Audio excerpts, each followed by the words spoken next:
Hello learners, welcome to management classes with Pallavi. इस video में हम अपना नेक्स्ट पार्ट कंटिन्यू करेंगे regarding financial management of business studies.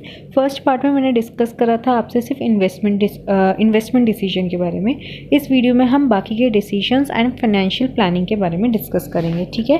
तो एक अगर ब्रीफ लेते हैं डिसीजंस के बारे में, तो इन्वेस्टमेंट डिसीजंस में हमने किसके बारे में पढ़ा था? कैपिटल बजटिंग डिसीजंस मतलब long term decisions, and working capital decisions मतलब शॉर्ट टर्म डिसीजंस, जहाँ पे इन दोनों डिसीजन से रिलेटेड डिसीजंस ले जाते हैं, ठीक है। अब जो बाकी हम पढ़ेंगे फाइनेंशियल एंड डिविडेंड डिसीजंस, तो अगर मैं ब्रीफ में कहूँ तो फाइनेंशियल डिसीजन में हम किसका डिसीजन लेते हैं कि हमें कितना जो फंड है वो डेब्ट के थ्रू रेज करना है और कितना फंड हमें इक्विटी के थ्रू रेज करना है, ठीक है। और डिविडेंड डिसीजंस में हम किस चीज़ से रिलेटेड डिसीजंस लेते हैं कि कितना हमें डिविडेंड शेयर होल्डर्स को देना है और कितना हमें रिटेन अर्निंग्स रखनी है, ठीक है। तो अब हम बात करेंगे फाइनेंशियल डिसीजन से रिलेटेड, और उस स्लाइड पर मूव ऑन करने से पहले अगर अभी तक से आपने मेरा चैनल सब्सक्राइब नहीं किया है तो नीचे जो सब्सक्राइब लिखा हुआ है रेड कलर से, उस पर क्लिक कर दीजिए और बेल आइकन को प्रेस कर दीजिए ताकि मेरे चैनल से रिलेटेड लेटेस्ट नोटिफिकेशन आपको मिलती रहे। तो अब बात करते हैं फाइनेंसिंग डिसीजन। तो फाइनेंसिंग मतलब वर्ड क्या है, कहाँ से आया? फाइनेंस से आया, मतलब पैसे से रिलेटेड।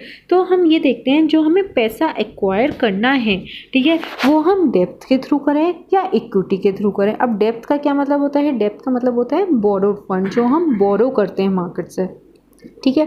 और इक्विटी का क्या मतलब होता है? वो फंड जो हमें शेयर होल्डर से लेते हैं, मतलब जब हम मार्केट में अपने शेयर्स को फ्लोट करते हैं उसके बाद जब शेयर होल्डर्स उन शेयर्स को खरीदते हैं तो वो हमारी किस में कन्वर्ट हो जाती है? इक्विटी कैपिटल में कन्वर्ट हो जाती है, ठीक है। तो वो फंड्स हमारे कौन से होते हैं? शेयर होल्डर्स फंड्स होते हैं, मतलब इक्विटी फंड्स होते हैं, ठीक है। अब जो हम बोरोड करते हैं फंड्स, उस पर हमको इंटरेस्ट देना पड़ता है, चाहे हमारा बिजनेस प्रॉफिट अर्न करे चाहे हमारा लॉस अर्न करे, है ना। उसी तरीके से जब हम शेयर होल्डर्स से उनसे फंड लेते हैं, उनको शेयर सेल करते हैं, ठीक है, तो हमको उनको डिविडेंड पे करना पड़ता है। लेकिन जैसे कि एक फिक्स टाइम पीरियड होता है जिस टाइम पीरियड पे हमें रिपे करना होता है बोरोड फंड बोरोवर्स को, वो चीज़ शेयर होल्डर्स के फंड में नहीं होती, इक्विटी फंड्स में नहीं होती है, ऐसा नहीं होता है। ये उनका जो फंड होता है, उनका जो डिविडेंड होता है वो किस पर डिपेंड करता है? टोटली वो शेयर मार्केट पे डिपेंड करता है। अगर उस शेयर की वैल्यू इंक्रीज होती है तो उस हिसाब से उनको डिविडेंड मिलेगा, अगर डिक्रीज होती है तो उस हिसाब से उनको डिविडेंड उस केस में मिलेगा, ठीक है।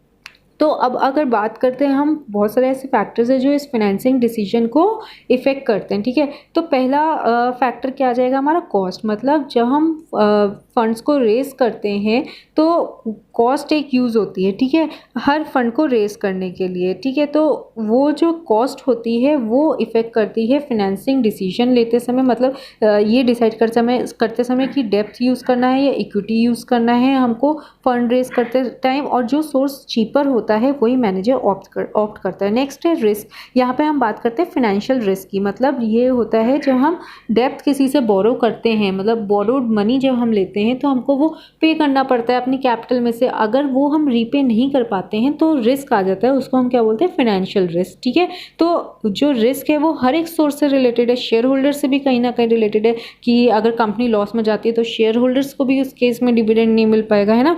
तो एक रिस्क एक फैक्टर है जो फाइनेंसिंग डिसीजन में इफेक्ट करता है। नेक्स्ट है फ्लोटेशन कॉस्ट। जब हम फ्लोटेशन कॉस्ट की अगर हम बात करें तो बहुत सारी ऐसी कॉस्ट होती है जो इंकर्ड होती है जब हम फंड रेज करते हैं, ठीक है। तो उसी कॉस्ट को हम क्या बोलते हैं? Flotation cost. तो जितनी ज़्यादा फ्लोटेशन कॉस्ट होगी उतना ज़्यादा लेस अट्रैक्टिव होगा वो वाला सोर्स, ठीक है। नेक्स्ट आ जाता है cash flow position of the company. अगर कैश फ्लो पोजीशन स्ट्रांग होती है कंपनी की, मतलब उसकी कैपिटल बेस जो होता है वो स्ट्रांग होता है, तो उस केस में वो क्या ऑप्ट करेगा? डेप्थ फाइनेंसिंग ऑप्ट करेगा, ठीक है।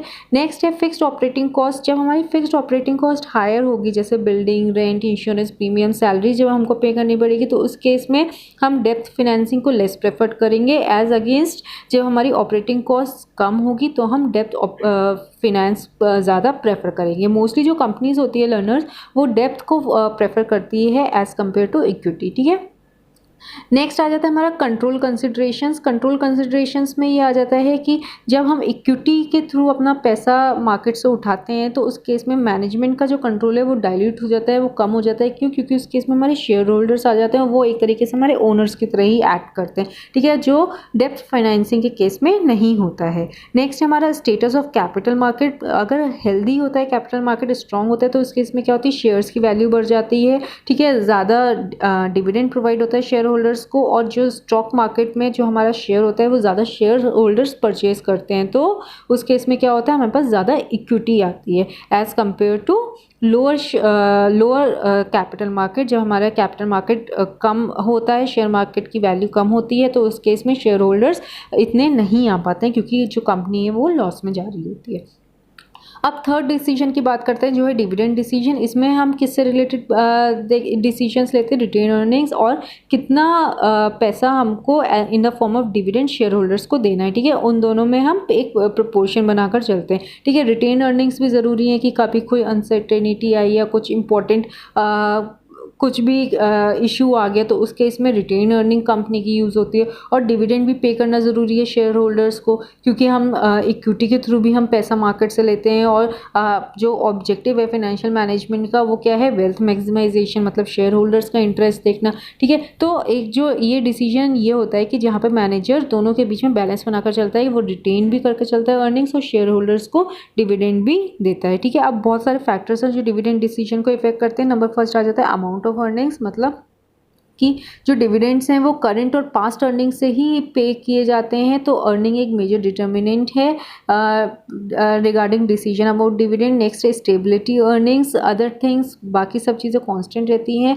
अगर कंपनी की स्टेबल अर्निंग है तो वो हायर डिविडेंड्स देती है, और अगर स्टेबल अर्निंग्स नहीं है, मतलब उसको लॉस भी हो सकता है, कम अर्निंग हो रही है, कभी ज़्यादा अर्निंग हो रही है, तो वो स्मॉलर डिविडेंड पे करती है। नेक्स्ट है स्टेबिलिटी ऑफ डिविडेंड्स। कंपनी जो है जनरली जो पॉलिसी फॉलो करती है वो स्टेबल डिविडेंड पर शेयर ही फॉलो करती है। अगर इंक्रीज होता है कुछ डिविडेंड में तो वो कब होता है, जब कंपनी इस कॉन्फिडेंस में होती है कि उसकी अर्निंग्स इन दी नेक्स्ट कमिंग ईयर्स इंक्रीज होने वाली है, तब तो वो डिविडेंड को इंक्रीज करती है, अदरवाइज वो डिविडेंड को स्टेबल ही रखती है, ठीक है। नेक्स्ट है ग्रोथ अपॉर्चुनिटीज़। ग्रोथ अपॉर्चुनिटीज़ जब कंपनी के पास ज़्यादा होती है तो वो उस केस में इन्वेस्टमेंट पर ज़्यादा फोकस करती है, ना कि डिविडेंड देने में ज़्यादा फोकस करती है। मतलब वो जब ज़्यादा ग्रोथ अपॉर्चुनिटीज़ होती है तो वो डिविडेंड कम पे करती है, ठीक है। नेक्स्ट है cash flow position. Cash flow position में आ जाता है कि जब कंपनी डिविडेंड पे करती है तो उस समय आउटफ्लो होता है कैश का, मतलब उसको कैश अपनी कंपनी से देना पड़ता है ना शेयर होल्डर्स को, ठीक है। तो कंपनी में भी earning profit but may be short on cash, ये भी कंडीशन हो सकती है कि प्रॉफिट अर्न करे लेकिन उसके बाद कैश की अवेलेबिलिटी नहीं हो, ठीक है। तो availability of enough cash in the company is necessary for the declaration of the dividend. तो उस केस में जब कंपनी के पास एक अच्छी कैश पोजीशन होती है, लिक्विड फॉर्म में कैश होता है, तो उस केस में वो डिविडेंड हायर पे करती है। नेक्स्ट है शेयर होल्डर्स प्रेफरेंस। कुछ ऐसे शेयर होल्डर्स होते हैं जो रेगुलर इनकम अपनी यही शेयर मार्केट से ही निकालते हैं, ठीक है। मतलब वो उनका जो बिजनेस है वो शेयर मार्केट का ही बिजनेस हो जाता है, ठीक है। तो उस केस में जो कंपनी है उनको उनका प्रेफरेंस भी देखना चाहिए शेयर होल्डर्स का। नेक्स्ट है टैक्सेशन पॉलिसी। टैक्सेस के हिसाब से भी डिविडेंड पे किए जाते हैं, ठीक है। कि अगर जैसे कि टैक्स जो है वो ज़्यादा है, ठीक है, तो उस केस में जो कंपनी है वो डिविडेंड कम पे कर रही है एज़ कम्पेयर कि टैक्स अगर उसे कम पे करना है तो वो डिविडेंड ज़्यादा पे कर देती है, ठीक है। नेक्स्ट है stock market reaction. Stock market reaction में मतलब ये आ जाता है, इसमें जो इन्वेस्टर्स हैं, मतलब जो शेयर होल्डर्स हैं, उनके अगर स्टॉक के प्राइस बढ़ जाते हैं तब वो उनके लिए पॉजिटिव न्यूज़ हो जाती है। वो क्योंकि उस समय उनको हायर डिविडेंड मिल जाता है, उस शेयर की वैल्यू भी बढ़ जाती है, स्टॉक मार्केट इंक्रीज होता है, ठीक है। उसी तरीके से अगर डिविडेंड उनका कम हो जाता है, कब, जब स्टॉक मार्केट जो है वो गिरने लगता है, शेयर के प्राइजेस मार्केट में गिरने लगते हैं, ठीक है। नेक्स्ट है असेस टू कैपिटल मार्केट। जो लार्ज और रेप्यूटेड कंपनीज होती हैं उनका असेस ज़्यादा होता है कैपिटल मार्केट में। क्योंकि जो उनकी ग्रोथ ज़्यादा होती है, उनकी गुडविल ज़्यादा होती है, तो शेयर होल्डर्स का उन पर एक ट्रस्ट बन जाता है, शेयर होल्डर्स उनके शेयर्स खरीदना चाहते हैं, ठीक है। तो वो किस पे तो वो रिटेन अर्निंग्स पे लेस डिपेंडेंट होते हैं as compare to smaller companies. Next है लीगल कॉन्स्ट्रेंट्स। जब कंपनी शेयर्स मार्केट में देती है और डिविडेंड पे करती है, कुछ लीगल कंप्लायंसेस होती हैं जो कंपनी को फॉलो करनी होती है। नेक्स्ट है कॉन्ट्रैक्चुअल कॉन्स्ट्रेंट्स। जब कंपनी लोन लेती है तो जो लेंडर होता है, मतलब जो देता है लोन, वो कुछ एग्रीमेंट टर्म्स एंड कंडीशंस बता देता है अपनी regarding the payment of dividends in the future. तो कंपनी जब भी डिविडेंड पे करती है तो उसको वो कॉन्ट्रैक्चुअल कॉन्स्ट्रेंट्स अपने दिमाग में रखने पड़ते हैं, ठीक है। अब नेक्स्ट टॉपिक आ जाता है फाइनेंशियल प्लानिंग। फाइनेंशियल प्लानिंग एक पार्ट है फिनेंशियल मैनेजमेंट का, तो जो बहुत ही इंपॉर्टेंट है। क्यों? क्योंकि ये एक प्राइमरी स्टेप है। जब हम मिशन और विजन बना लेते हैं उसके बाद हम फिनेंशियल प्लानिंग करते हैं, जिसमें हम एक तरीके का पूरा ब्लूप्रिंट बना लेते हैं, जिसमें हम ये एनालाइज करते हैं कि हमको फ्यूचर में या प्रेजेंट में जो हमारे ऑपरेशंस चल रहे हैं, हमारे फ्यूचर ऑपरेशंस जो है, या अगर कोई अनसर्टेन कैलामिटी आती है तो उसमें हमको कोई टफ टाइम्स फेस नहीं करने पड़े कैश से रिलेटेड, फिनेंस से रिलेटेड, इसलिए फाइनेंशियल प्लानिंग की जाती है। ठीक है, तो it is a blueprint of an organization future operations. ठीक है, it is to ensure that enough funds are available at the right time. अब जैसे लॉकडाउन का टाइम चल रहा है, ठीक है, अब कंपनी ने कहीं ना कहीं फ्यूचर फिनेंशियल प्लानिंग के हिसाब से उसने प्लान करके रखा होगा कि अगर कहीं अनसर्टेनिटी आती है तो वो उस अनसर्टेनिटी से निपटने के लिए इतना कैश अपने पास रिटेन करके चले, इतना कैश अपने पास मेंटेन करके चले, ताकि सही टाइम पर वो उस फंड्स का यूज़ कर सके और जो अपॉर्चुनिटी है उसको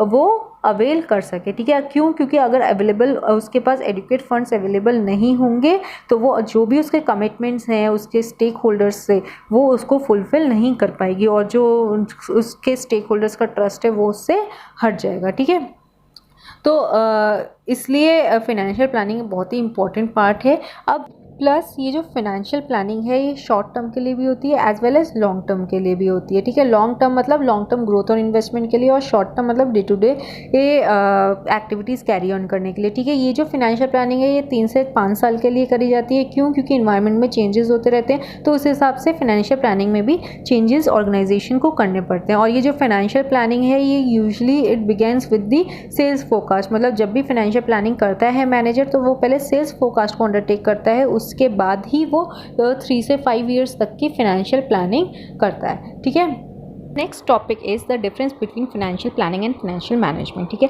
both these terms are very similar to each other. कुछ माइनर सा डिफरेंस है दोनों के बीच में, वो भी अभी मैं आपको 3 से 4 पॉइंट्स में एक्सप्लेन कर देती हूँ। पहला डिफरेंस आ जाता है कि जो फाइनेंशियल मैनेजमेंट है वो 3 डिसीजंस इन्वॉल्व करता है: investment decision, financing decision and dividend decision. बात करते हैं फाइनेंशियल प्लानिंग की तो वो डिविडेंड डिसीजन को इंक्लूड नहीं करता है। सेकेंड पॉइंट आ जाता है स्कोप की। अगर हम बात करें तो फाइनेंशियल मैनेजमेंट का स्कोप वाइडर होता है। क्यों? क्योंकि वो फाइनेंशियल प्लानिंग को इंक्लूड करते हैं। मतलब फाइनेंशियल प्लानिंग पार्ट है किसका? फाइनेंशियल मैनेजमेंट का। ठीक है, और फाइनेंशियल प्लानिंग का इसीलिए स्कोप नैरो है क्योंकि वो पार्ट है फाइनेंशियल मैनेजमेंट को और वो डिविडेंड डिसीजन को इंक्लूड नहीं करता है। ठीक है, थर्ड पॉइंट की बात करें, फाइनेंशियल मैनेजमेंट विदाउट मनी नहीं हो सकता। मतलब अगर आपको फाइनेंस को मैनेज करना है तो उसके लिए आपके पास वेल्थ होनी ही चाहिए, पैसा होना ही चाहिए। ठीक है, और फाइनेंशियल प्लानिंग की बात करें तो चाहे आपके पास पैसा हो या नहीं हो, ठीक है, आप फाइनेंशियल प्लानिंग कर सकते हैं। क्यों? क्योंकि ये तो एक तरीके का ब्लूप्रिंट आप बना रहे हैं ना, एक तरीके की आप एक पेपर पे सिर्फ ये लिख रहे हैं कि मेरे पास जो पैसा है वो मैं कहाँ से अवेल करूँगा, उसको मैं कैसे कैसे खर्च कर सकता हूँ। ठीक है, तो आप एक तरीके से अभी आप सोच रहे हैं, उसका एक ब्लूप्रिंट ही अभी आप क्रिएट कर रहे हैं। ठीक है, तो उसके लिए ज़रूरी नहीं है कि आपके पास पैसा हो। चौथा पॉइंट जो है वो मैं आपको एग्जांपल के थ्रू एक्सप्लेन करती हूँ कि फॉर एग्जांपल मैंने ये डिसाइड करा है कि मुझे एक बिजनेस वेंचर अपनी एक ब्रांच और खोलनी है, उसके लिए मुझे 1 करोड़ रुपीज़ का एस्टिमेशन है मेरे पास। ठीक है, ये आपने एनालाइज किया है, ठीक है, एस्टिमेट किया है। अब आप क्या कर रहे हैं, यहाँ पर आप फाइनेंशियल मैनेजमेंट और प्लानिंग दोनों कर रहे हैं। ठीक है, अब फाइनेंशियल आप जो 1 करोड़ रुपीज़ है यहाँ पर आप फाइनेंशियल प्लानिंग करेंगे सबसे पहले, जहाँ पर आप ये देखेंगे कि आप वो 1 करोड़ रुपए कहाँ से लेकर आएंगे, कौन से सोर्स से लेंगे, डेप्थ से लेंगे, इक्विटी से लेंगे। ठीक है, अब वो 1 करोड़ रुपए को आपको कैसे स्मॉलर पार्ट्स में डिवाइड करना है, मतलब अब आप इसको कहाँ पर इन्वेस्ट कर रहे हैं। ठीक है, तो आप यहाँ देख रहे हैं दोनों में सिमिलैरिटी हो रही है, फाइनेंशियल मैनेजमेंट में भी और फाइनेंशियल प्लानिंग में भी। मतलब आप पहले ये देख रहे हैं कि आप प्रिक्योर कहाँ से कर रहे हैं, ये दोनों का एक सब पार्ट है ना, फाइनेंशियल प्लानिंग और फाइनेंशियल मैनेजमेंट का। दूसरा सब पार्ट क्या है कि उसका यूटिलाइजेशन, अब आप उसको कहाँ पे इन्वेस्ट कर रहे हैं अच्छी तरीके से, है ना, कि आप लॉन्ग सोर्स में कितना इन्वेस्ट करेंगे, शॉर्ट सोर्स में कितना, शॉर्ट पीरियड के लिए कितना आप इन्वेस्ट करेंगे। ठीक है, अब जब आपने इतना सोच लिया कि आप उस 1 करोड़ का कैसे यूसेज करेंगे, फाइनेंशियल प्लानिंग का रोल वहाँ पे ख़त्म हो जाता है। अब किसका रोल आ जाता है? फाइनेंशियल मैनेजमेंट का। इसीलिए इसका जो स्कोप है वो वाइडर होता है। ठीक है, अब आप ये देखेंगे कि जो आपके पास पैसा है आपने उसको फॉर एग्जांपल डेब्ट से ले लिया और कुछ आपने इक्विटी से ले लिया। ठीक है, अब आप प्रैक्टिकली कर रहे हैं यहाँ पर फाइनेंशियल मैनेजमेंट के लिए। अब आपने उसका यूसेज भी कर लिया, आपने उसको इन्वेस्ट भी कर दिया मशीनरी में, लेबर में, रॉ मटेरियल्स में, मार्केटिंग में एंड सो ऑन में। अब आप जो प्रॉफिट आ रहा है, अब जब आप ये डिसाइड करें कि आपको कितना डिविडेंड देना है अपने शेयर होल्डर्स को, मतलब जब जो आपने इक्विटी से पैसा लिया है, ठीक है,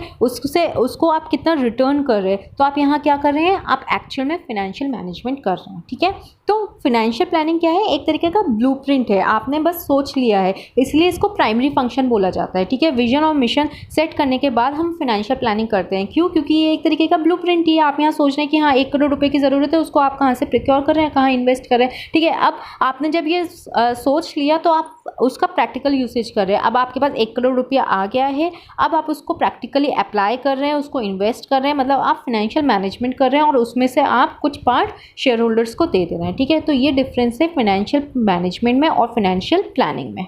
अब बात करते हैं ऑब्जेक्टिव्स ऑफ फाइनेंशियल प्लानिंग। तो पहला आ जाता है to ensure the availability of the funds whenever required, मतलब ये इंश्योर करना कि जब भी इमरजेंसी का टाइम हो या कोई इशू आ जाए या कोई नेचुरल कैलामिटी आ जाए, अनसर्टेनिटी आ जाए, तो कंपनी के पास इतना सफिशिएंट फंड हो कि वो उस सिचुएशन को हैंडल कर सके और डे टू डे एक्टिविटीज़ अपनी कर सके और एक्सपेंसेस बेयर कर सके डे टू डे। ठीक है, नेक्स्ट है to see that the firm does not raise resources unnecessary. जब हमारे पास रिसोर्सेज आइडल पड़े होंगे तो वो अननेसेसरी कॉस्ट ऐड ऑन करेंगे। ठीक है, तो उस चीज़ को अवॉइड करने के लिए, वेस्टेज को अवॉइड करने के लिए कंपनी क्या करती है, उसको एक अच्छी जगह इन्वेस्ट कर देती है ताकि उससे उसको बेस्ट पॉसिबल आउटपुट मिल सके, रिटर्न मिल सके। ठीक है, अब बात कर लेते हैं इंपॉर्टेंस की। तो पहला आ जाता है फोरकास्टिंग में हेल्प करता है, जैसे कि फाइनेंशियल प्लानिंग क्या है, एक तरीके का ब्लूप्रिंट है जो फ्यूचर ऑपरेशंस को एनालाइज करता है, एस्टिमेट करता है कि इन फ्यूचर अगर हमको कोई नीड पड़ती है फाइनेंस की तो कंपनी को प्रॉब्लम फेस नहीं करनी पड़े। ठीक है, तो इसलिए ये फोरकास्ट क्या करती है, फ्यूचर हैपनिंग को फोरकास्ट करती है ताकि इन फ्यूचर कंपनी को फाइनेंस से रिलेटेड प्रॉब्लम फेस नहीं करने पड़े। ठीक है, नेक्स्ट आ जाता है आपका रिड्यूस अनसर्टेनिटी, मतलब कि पहले से ही प्लानिंग हो जाती है कि अगर कुछ भी अनसर्टेनिटी आती है तो उस केस के लिए हमारे पास एक अमाउंट है, हम उस अमाउंट को, उस फंड को यूज़ करके उस अनसर्टेनिटी को हैंडल कर सकें। नेक्स्ट है कोऑर्डिनेशन एस्टैब्लिश करके चलती है अमंग द वेरियस डिपार्टमेंट, जैसे कि सेल्स और प्रोडक्शन फंक्शंस में, by providing clear policies and procedures.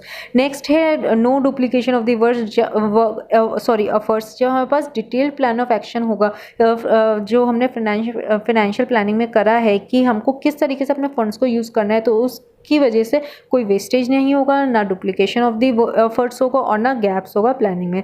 ठीक है, नेक्स्ट आ जाता है ये एक लिंकेज क्रिएट कर देता है किसके बीच में, प्रेजेंट एंड फ्यूचर के बीच में। नेक्स्ट आ जाता है ये लिंक बनाकर चलता है बाकी के डिसीजंस के से रिलेटेड भी। बाकी के डिसीजन इसमें कौन सा आ जाता है, इन्वेस्टमेंट एंड फाइनेंसिंग। मैंने आपको बताया ही है कि ये फाइनेंशियल मैनेजमेंट से डिफ्रेंशिएट किस बेसिस पर है कि इसमें डिविडेंड डिसीजन इंक्लूड नहीं होते हैं। ठीक है, नेक्स्ट आ जाता है इवैल्यूएशन में हेल्प करता है। जब हम अपने ऑब्जेक्टिव्स को क्लियरली डिफाइन कर देते हैं तो हम इजीली इवैल्यूएट कर सकते हैं एक्चुअल परफॉर्मेंस को। ठीक है, तो ये थी about the importance of the financial planning. So बाकी के टॉपिक्स मैं नेक्स्ट वीडियो में कवर करूँगी अपने नेक्स्ट पार्ट में। सो आई होप आपको वीडियो समझ में आई तो प्लीज़ इसे लाइक करें, शेयर करें, कमेंट करें कोई भी query, and don't forget to subscribe my channel. Thank you so much.